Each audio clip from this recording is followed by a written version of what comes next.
रुको जरा, सबर करो। वाह भाई क्या पान का भैया इका क्या है?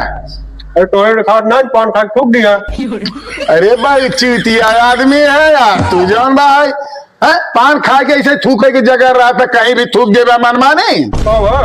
कितना पान जुर्म कर दिया पान खा के थूक दे तो अरे पचन की वजह से मारी हावड़ा पुल गिरे वाला बा समझता